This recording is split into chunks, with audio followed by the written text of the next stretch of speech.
Alright everybody, so we're going to be looking at UVs in Zbrush and how they work. So we're used to doing UVs in 3D Studio Max and Maya and all of those programs, and Zbrush works very differently than those. So I just kind of want to show you how it works while you guys take this week to get caught up on everything, and you'll have this in your toolkit to use because next week we're going to start using Spotlight. But let's go ahead and take a look at UVs in Zbrush. So UVs in Zbrush require something called UV Master. So if I go up to Z plugin, there is UV Master, and I click on that. And what I'm going to do is I'm going to work on a clone. So it's going to clone the lowest polygon version of that headpiece right there.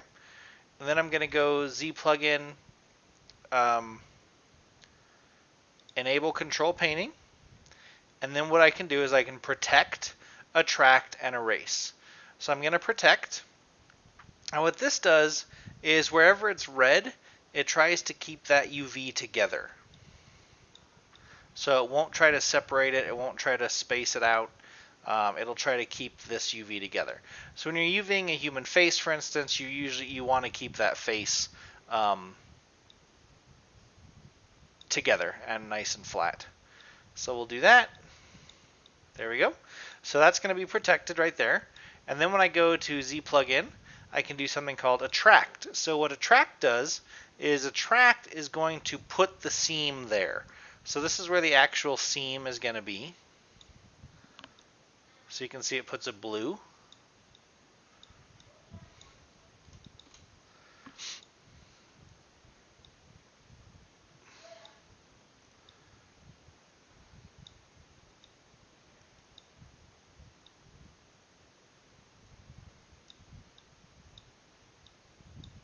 Okay.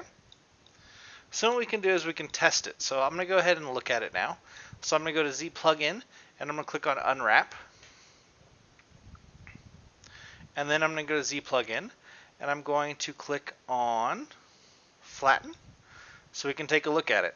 So you can see it actually kept the face together just like I wanted, and it split it right at the seam, which is pretty perfect. So that UV came out really good. And this is literally, you can UV anything, and I just grabbed the head to do this, but you can UV anything you want in this way. So I'm going to go back to protect, and I'm going to go ahead and try to keep a little bit more of this face together.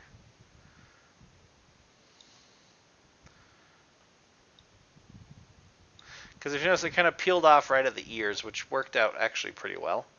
But I want to make sure I got that whole face. There we go. There we go.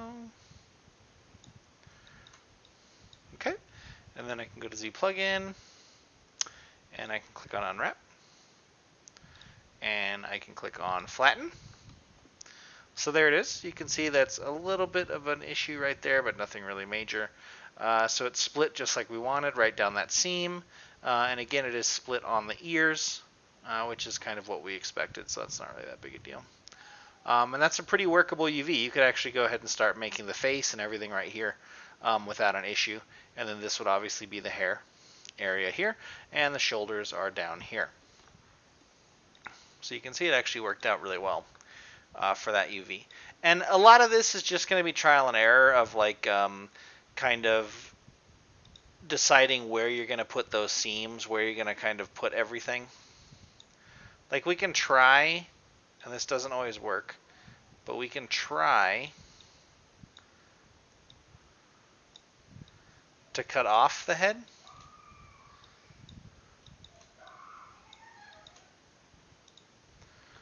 So let's see.